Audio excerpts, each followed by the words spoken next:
so that you can at least write the local history version of it. And that might just be enough for the CCP to remain in power. And if you can do that for the low price of 300 to 500 million dead Chinese, it just might be worth it. Let's assume things go well and there's no conflict in the Taiwan Strait. What do you think about Taiwan's current energy and economic policies? All right, this is a country that imports 90% of its energy that is neither sunny nor windy. And I'm a green, but I'm a green that can do math and read a map, which is one of the reasons I'm not welcome at any of the green parties.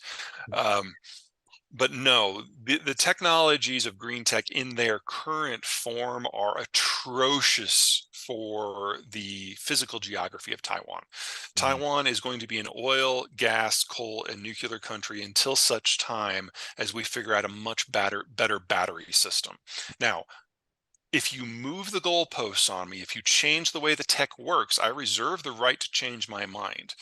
But in order for Taiwan to truly go green in a meaningful way, we need to have the capacity to build at least 6 weeks of grid power storage. The longest we can do with today's technology, and it is rapidly expensive, is 4 hours. And that's So Taiwan's whatever it's going to current have to status? be, it is not based on lithium. Okay.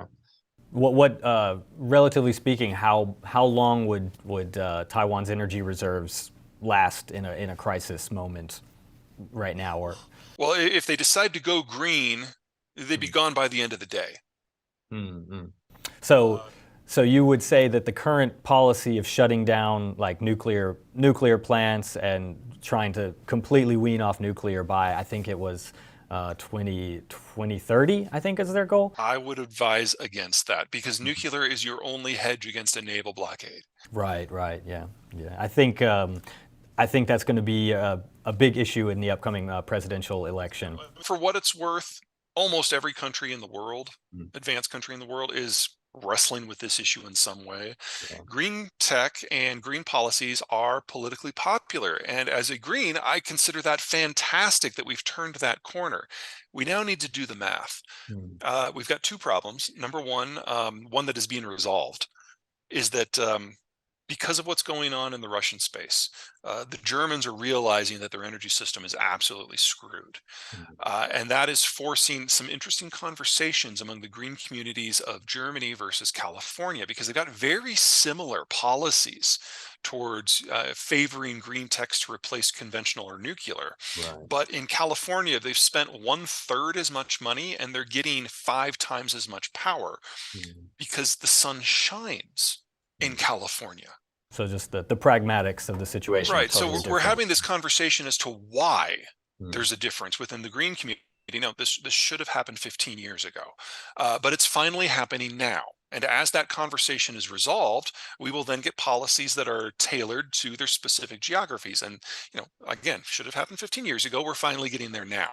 That will affect the green policies of every country in the world, Taiwan included. The second problem is a lot more problematic. If we really, really want to adopt EVs and go solar and have mass transmission at scale in a way that will allow us to reduce carbon in a meaningful way, then between now and 2030, we need to triple the output of copper, increase the output of chromium by 4, nickel by 10, lithium by 10, graphite by 18. There is not a single industrial material that has ever been in use that we have doubled the output of on a global basis in a decade. And we now need to do it for 14 different materials without the Russians. No, cannot be done. And that's before you start considering the processing issue, which is primarily China-centric. So we're going to have to make choices about where we're going to focus our efforts. And putting solar in Taiwan is dumb. Okay. And what about the wind? Like the windmill industry has been receiving quite a bit of investment in the last 5-10 years. Do you think that's sustainable or pragmatic? I think it's a better choice than solar. One Okay. of the beautiful things about wind is if you can go up, and structural engineering has allowed us to go up, you can tap stronger wind currents that are more reliable and maybe even use it for a little bit of base load. Now, that doesn't work everywhere, but it works in an order of magnitude more places than it does for solar. What about the sort of political positioning of Taiwan as far as if deglobalization, these energy crises are just around the corner, how do you see Taiwan's political future?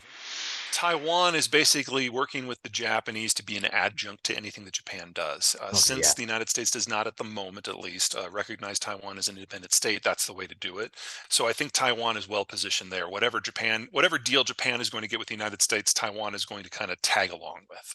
Okay. And honestly, that's exactly how I would do it if I was in Taiwan's position. Mm. There's a little bit of a quizzical feeling towards Taiwan in Washington politically right now, because when the Biden administration decided to really put it to the Chinese on semiconductors, they're of the first kind of round of calls the Biden administration made to everyone who's in that ecosystem. The Japanese picked up, the Dutch picked up, and they're on board now. Mhm. Taiwan's been coy. Mhm. And from the American point of view, that makes zero sense because Taiwan is absolutely the country that's going to benefit the most from this, both economically and strategically. Okay. I understand that the business community in Taiwan has a lot vested in China, but they're going to lose it all, Mhm. every single scrap of it. And the sooner that realization is reflected in policy, the better Taiwan will be.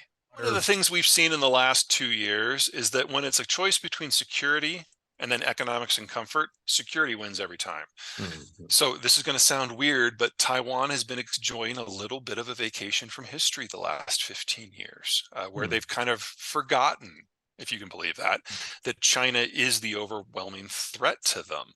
Yeah, yeah, that is I true. have no doubt that the Chinese will be very kind and remind them of that in the not too distant future. Makes sense. Makes sense. Um, yeah, I think that that covers most of the questions that I had. Thank you. Thanks a whole lot for giving us your insight. And I hope you have a nice evening there in Denver. Take care, Duncan.